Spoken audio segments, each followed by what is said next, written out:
Okay, boys and girls, today we're going to start by reading our essential question. Everyone read it with me. How can I use the problem-solving process to solve story problems?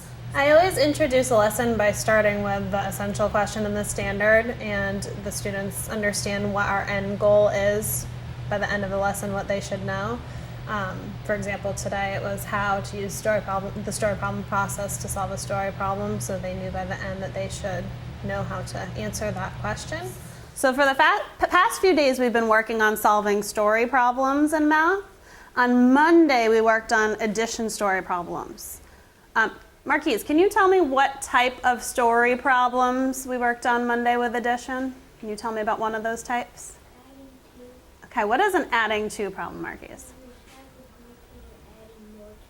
Excellent. Tamia, can you tell me about the other type of addition story problem we worked on Monday? The other type that we worked on was putting together.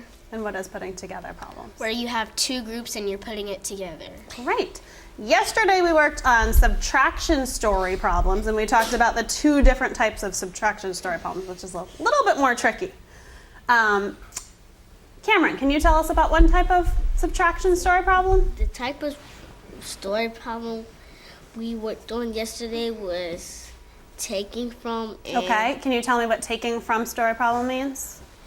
Taking from story problem is when you have something and you're taking something away. Exactly. And then we talked about one other type of subtraction story problem yesterday, and that was the really tricky type. Haley, what kind of story problem was that? Taking away. Taking away and taking from are the same thing. There was one different type. Look at the poster to help you. What was the other type we talked about?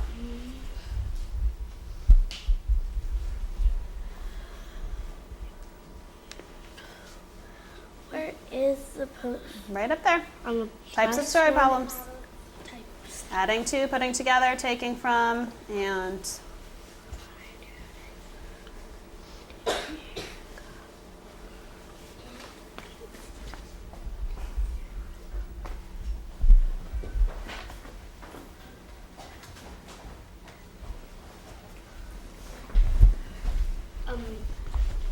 taking apart. great. Can you tell us what taking apart story problems, what that means?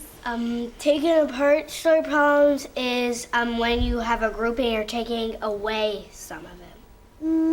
Can someone clarify that, please? Haley, call on someone to help you out. I respectfully disagree with you. I think that taking apart problems are when you have a group and you're taking it apart. When developing these lessons for my second graders, I really thought about what the process is that you really have to go to successfully solve a story problem, and I really want to ingrain that in them so they take that with them everywhere. I start by showing them the importance of visualizing the problem to make sure that they understand it's important to comprehend it, just like when we're reading a story. We also work on retelling because, like in reading, we retell the story to make sure we understand it. Same thing with math with a story problem. And then the key words we focus on because that can help us understand what type of story problem we're dealing with, but I try not to focus on that too much because the keywords are not always there and sometimes they might trick us. And then we go into the problem-solving process with different strategies. I always teach them the different strategies they can use to solve problems, starting from less efficient ones like using manipulatives and drawing pictures to more efficient strategies that they're doing at the end of the year now, like decomposing and standard algorithm. And most importantly, I stress the importance of checking their work because I always tell them math is really cool because it's a subject you can know if you got it right. As long as you're checking your work, you'll know you were successful with what you were doing. So today I have a different type of story problem that we're going to work on together up here. It's all about Bianca and her Shopkins. We know Bianca loves to collect her Shopkins.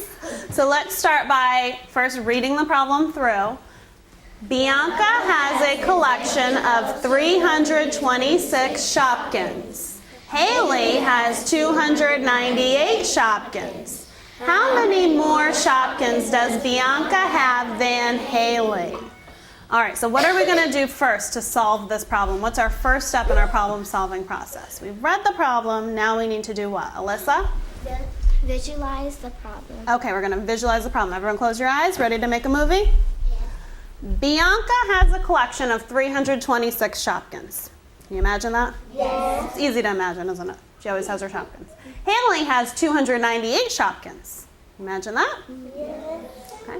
How many more Shopkins does Bianca have than Haley? All right, open your eyes. We visualized the problem. You've made a movie in your mind of what is going on. What are we going to do next? Laquan? Retell the problem. We're going to retell the problem. Great. Let's see. I'm going to cover it up. What happened in the beginning? Alex, can you tell us what happened in the beginning? The beginning is Bianca have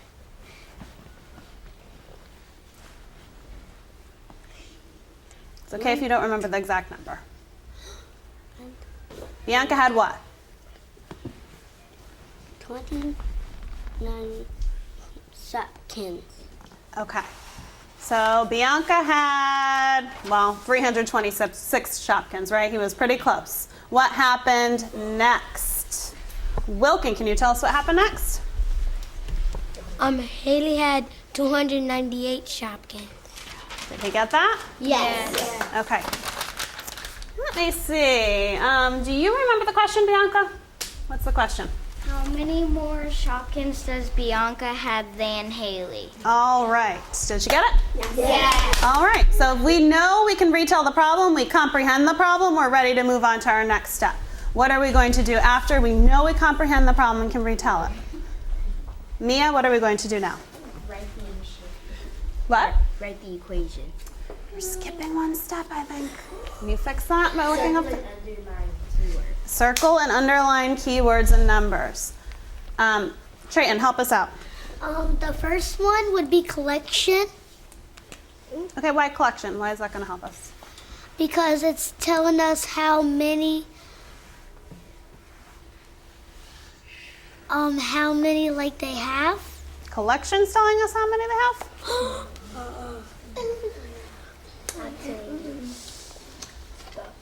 You can try to fix it, or you can give me another answer. I don't really know. Miss Bochese. All right, call in someone else, please. Bianca. I respectfully disagree with you because collection is just telling you that she has a group of Shopkins, and I think the first key word or number would be 326 and Shopkins. Okay. Because that's telling us how many you have, right? Yeah. What else? Trayton, can you continue from here? Haley, 298 Shopkins. Okay. And can you tell me other keywords, Trayton? More than. Trayton, why are more and than important? Because those are the key words for helping us figure out it's a comparing problem. Wow, you already figured out this is a comparing problem? And how did you know that again? Because some of the keywords on the comparing problem is more than. What does that mean when we're comparing? We're trying to find a difference. Okay. Trinity, do you have something to add to that? Go ahead. I would like to add to what Trayton said that comparing also has a key word less than.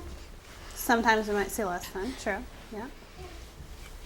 And comparing also means you're subtracting. Oh, okay. Good point. All right. So now that we have our keywords, we know what kind of problem this is. This is a what kind of problem, everyone? Comparing problem. So now that we know that, we are ready to do our next step, which is to write the equation. Kimberly, can you tell us what the equation is? The equation is 326 plus 298. 326 plus. And how do you know this is an addition equation? Because we're finding them different about Bianca, Shopkins, and Haley. So if we want to find the difference between their Shopkins, we're going to add them together?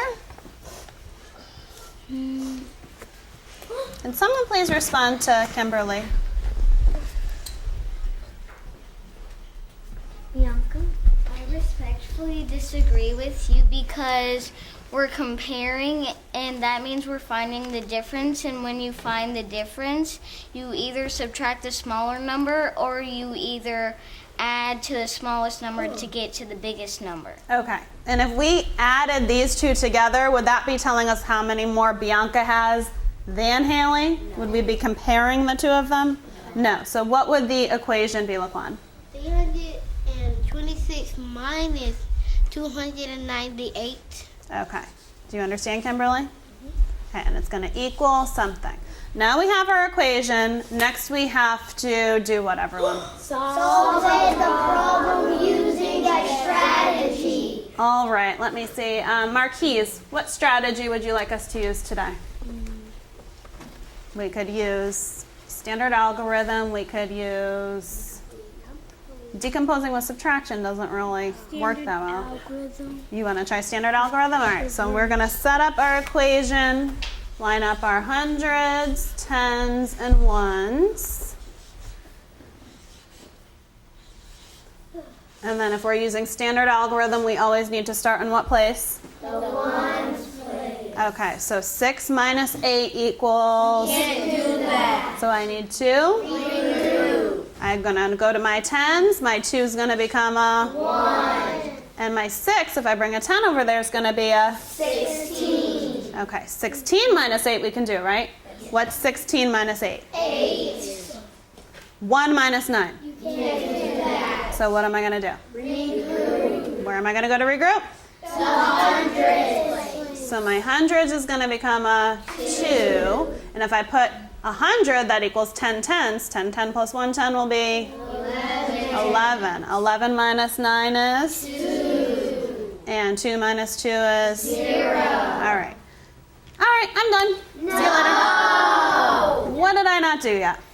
Label your answer. Check your work. Okay, we have 2 more steps to do. Even though I think I got my answer, we still have to label it and check my work. Shania, what am I going to label this answer with? What does that number 28 mean? 20.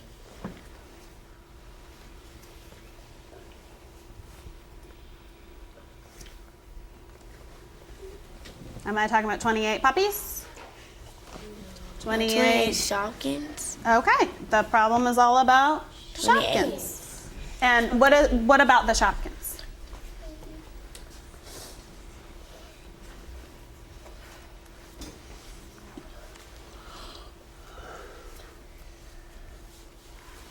What do those 28 Shopkins mean? Can someone help Shania out, please? 28 Shopkins means it should be 28 more Shopkins that Bianca has.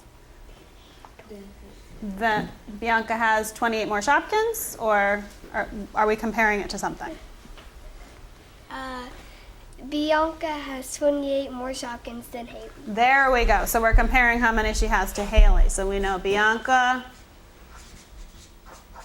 has 28 more Shopkins than Haley. All right, so now that we've labeled our answer, we need to finally check our work to make sure we got the answer right. Let's check our work by using a fact family today. Is that okay with you guys? Yes. Our fact triangle, what are we going to put on top of our fact triangle? Malachi? We are going to put 326 on the top. Great. Why are we going to put 326 on the top? Because it's the biggest number. Absolutely. And then we'll put our 2 smaller numbers, 298 and 28 on the side. What would our, Malachi, what would our new equation be? 28 plus 298.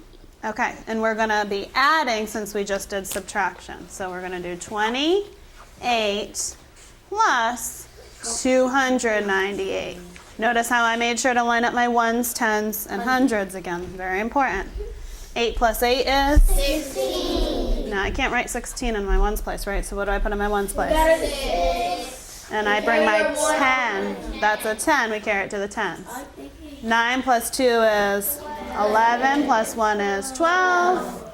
We need to carry our to the 100. 2 plus 1 is 3. 326. Did it check out? Did we get it right? Yes, it did. 326 is what we should have gotten. Now rubric.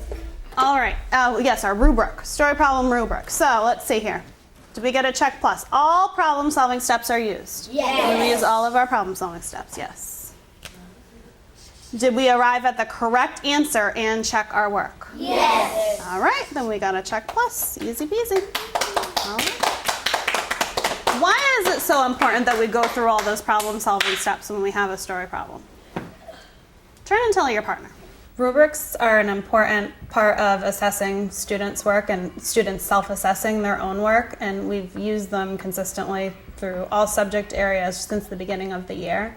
At the beginning of the year, my class actually helped me come up with the story problem rubric they were using today. We created what a check plus story problem work would look like, what a check story problem work would look like, and what a check minus would look like. And they use that every day to assess how they're doing. We did it in the model when we did the problem together on the rug. They also worked on it when they did their teamwork. They did a rubric together, and then they used a rubric in addition when they did their independent work to rate how they were with the story problem process. When students use the rubrics, they typically are very accurate in their reflections because it's really a routine in here that we do from almost all of their independent work or group work, and they know exactly what's expected of them. Before they use the rubric, of course, we practice using it together.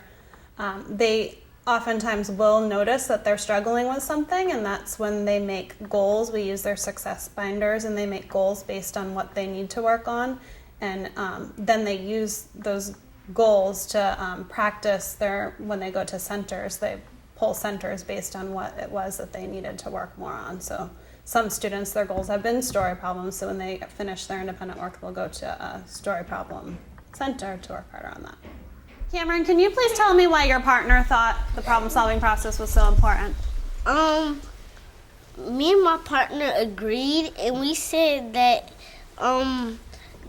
it's important because if you don't follow the steps, you're going to get the wrong answer, and you can't just guess. You have to follow the steps, and you have to circle keywords and details, because if you just guess, you're going to get the wrong answer, and that's not being proactive. Okay, true. Does anyone have anything they'd like to add to what Cameron and Malachi were thinking? Kimberly? I want to add what you said. I want to add you need to label your answer, because if you don't label your answer, nobody will know what you're talking about. Very true. That's important. Okay, we'll have one more. Takara, go ahead. Me and my partner said that if you don't go all the problems, that you might get the answer all the steps wrong. And I said, what if I just checked my rate and I didn't do nothing else? I might have a check minus, because I barely did something. I just checked my rate if I didn't know what the answer were. I just guessed. Okay, all right. So next I have a story problem that you're going to work on with your teams. I'm not going to tell you what kind it is. It could be any of the kinds we've worked on. It might be adding to, taking from, taking apart, putting together, or comparing. You are going to have to decide with your team. I just want to remind you of expectations when you're doing your table work with your team. Everybody should be participating together. Even if someone else is writing, everybody else should be contributing their ideas and their thinking. If I come to your table and ask you a question, I might ask anybody, and all of you should know the answer because you should be working together to come to your solution. Okay, we're going to transition on voice level 0 at our tables, and once you get your poster, you need to start with step 1 with visualizing the problem with your team. Go ahead quietly to your seats. Well,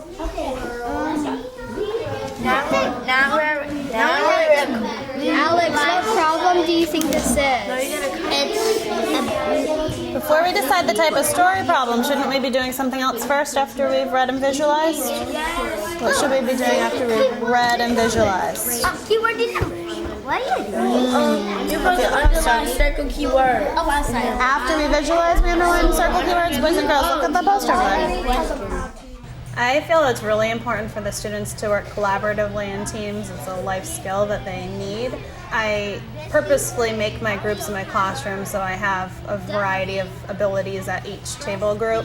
Some high students, some medium students, and some low students. And when they go back and do their table work with their teams, they balance each other out. The high students know to help and question the lower students so they also understand.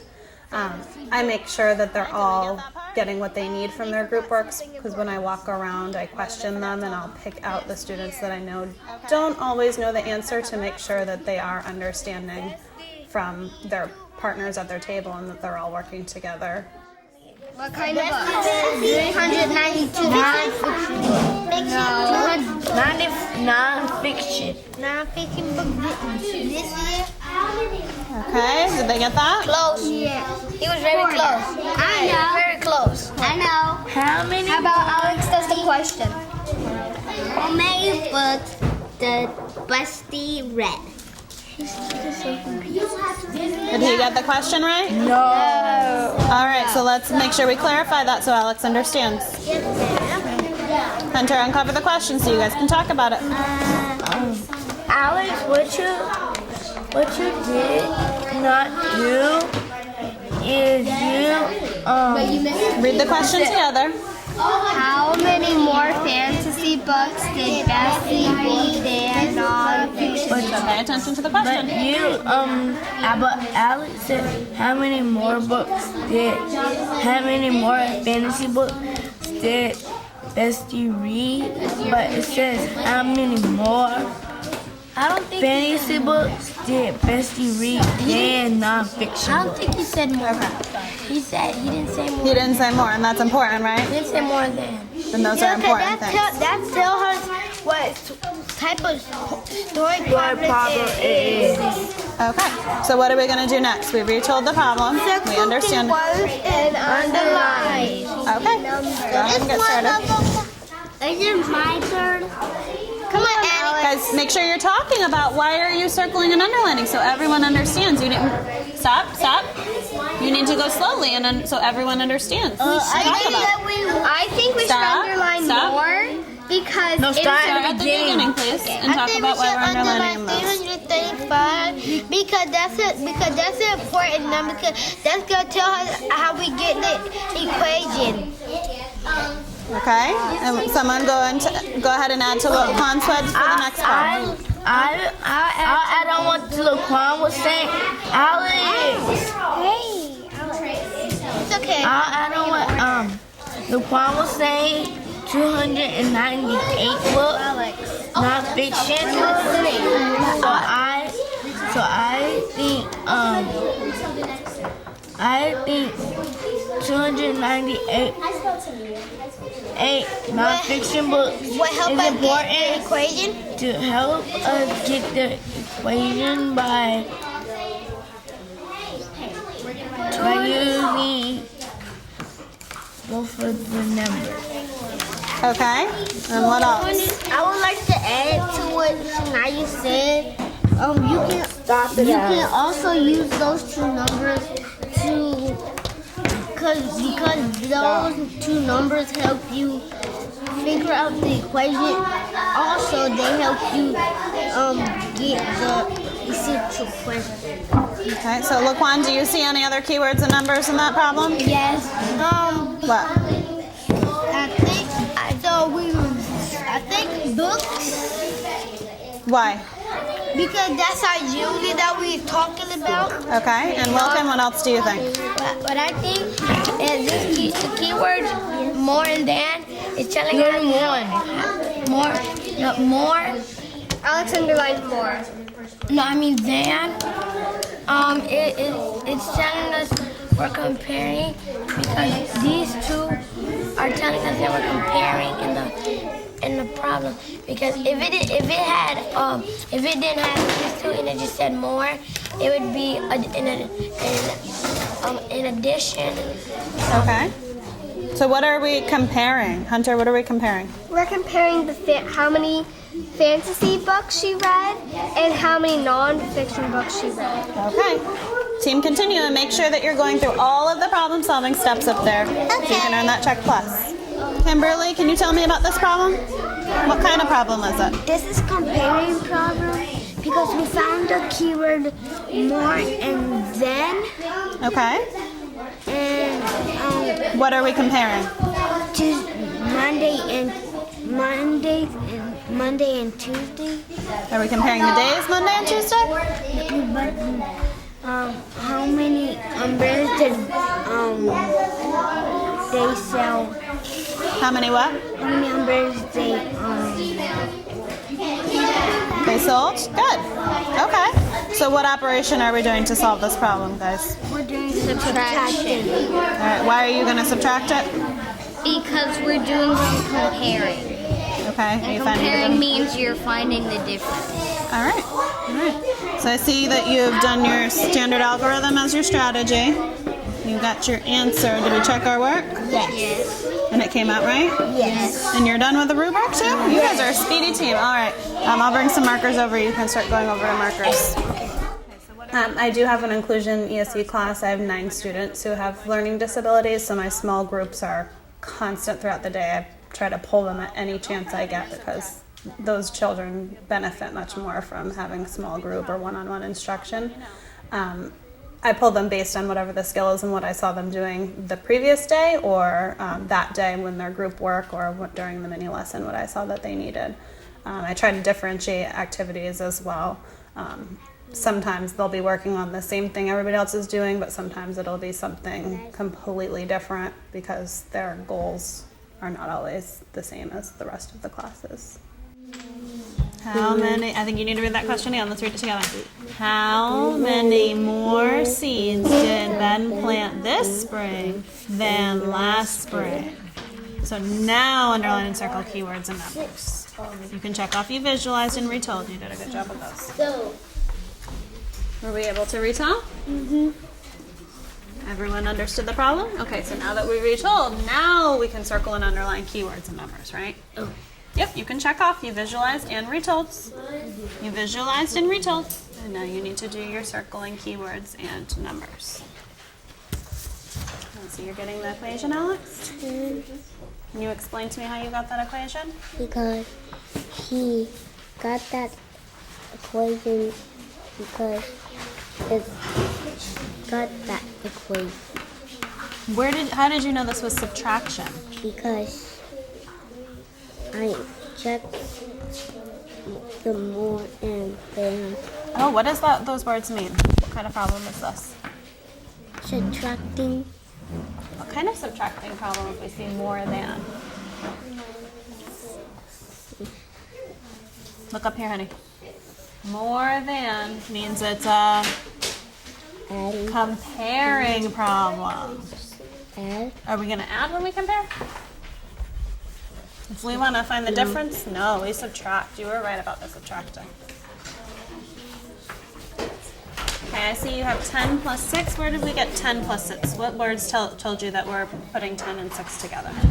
Ben planted 10 seeds this spring. He planted 6 seeds. So does that mean we're putting the 10 seeds and the 6 seeds together? What words told you we're putting those together? Planted. Hmm? 6 seeds. I think you need to read it a little more carefully because if he planted 10 seeds this spring and 6 seeds last spring, does that necessarily mean he wants to add his seeds together? Did it tell you here they want to add the seeds together? So read it again. Make sure you think about that. Okay, Mia, I would like you to share the computer counting problem today. Can you project that one? Yes, move the poster over so she can.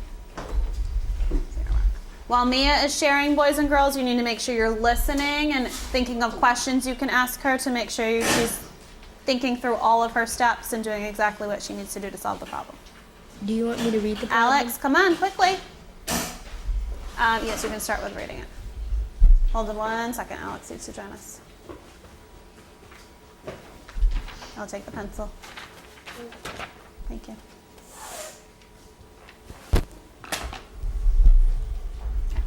Computer counting.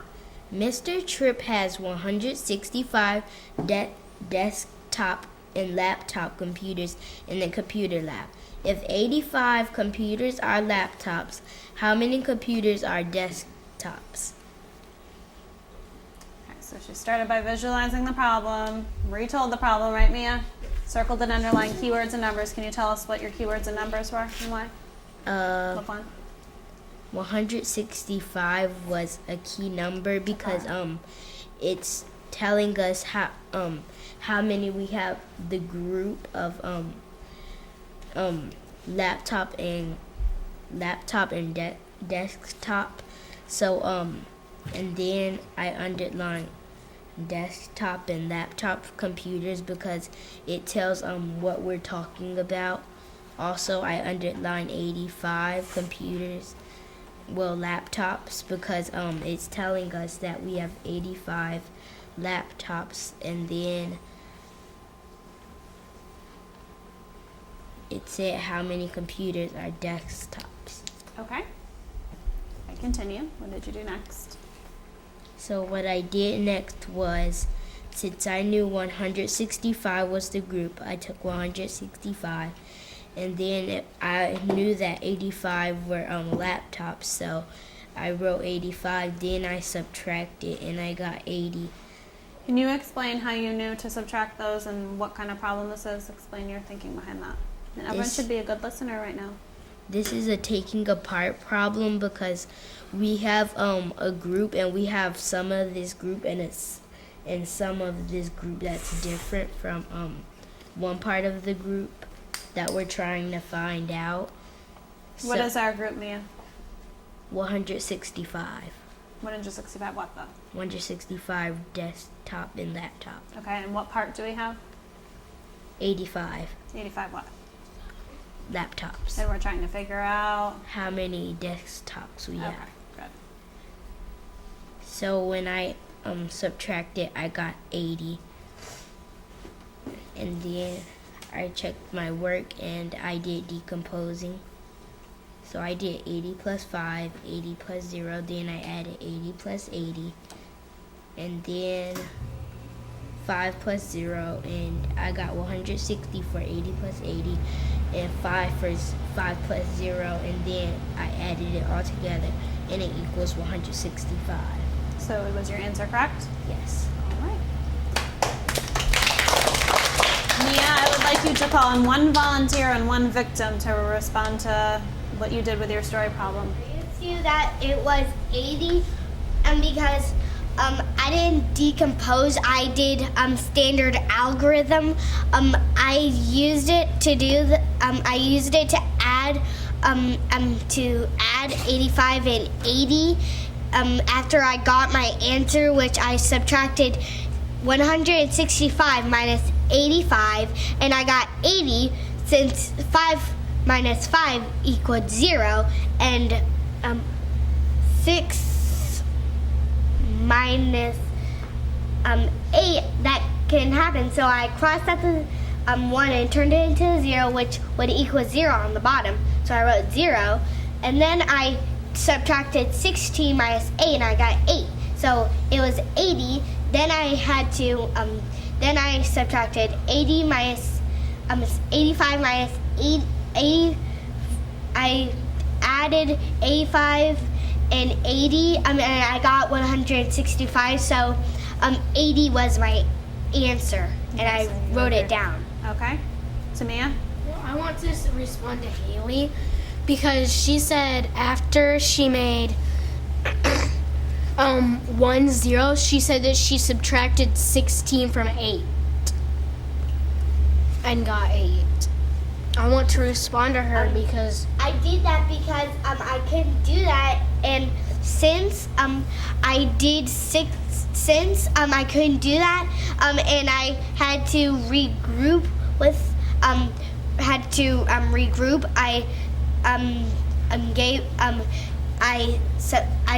I put a 0 on it and carried it to my 6, and since I got 0, I put nothing there because it represented 0. Okay. Makes sense to me and clarify? All right. So boys and girls, let's go back to our essential question from earlier. We said, how can I use the problem-solving process to solve story problems? How can we use the problem-solving process to solve story problems? And why is it so important that we're following that story problem-solving process? Arkeem? It's important to follow that story problem process because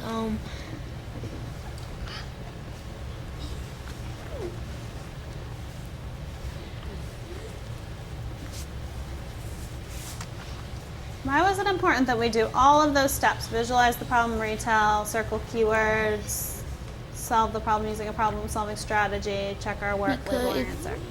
if you don't use all those, Arkeem, I need you to speak clearly, please. if you don't use all those steps, you will get your answer wrong, and you will not have check plus work. And it's important to use all the steps because if you use them, they will help you. They will help you add and subtract, and they will give you check plus work. Okay, it will give us check plus work if we do all that, but that's not the only reason why we do the problem-solving process. I hope next year in 3rd grade you guys still use the problem-solving process, even if your teachers don't give you check and check pluses. Can someone add to what Arkeem said about why that's important? It's important to follow the problem-solving process so you can comprehend the story by retelling it and Okay. visualizing. And why is that step so important, Bianca? It's so important so you know what you're talking about in the problem. Okay, and so you can understand what type of problem you're dealing with, right? Mhm. Shania? It is important to know. It is important to use all the problem-solving process because if you don't, and if you go check your work, you might get the answer wrong because you might just skip everything and just got the answer wrong. You could have, but if you check your work, you'll be able to know if you got the answer wrong. You'll be able to fix your mistake, right? All right, great job today, boys and girls. You did a great job on story problems, and we'll continue on this tomorrow. We've got some harder ones to work on tomorrow.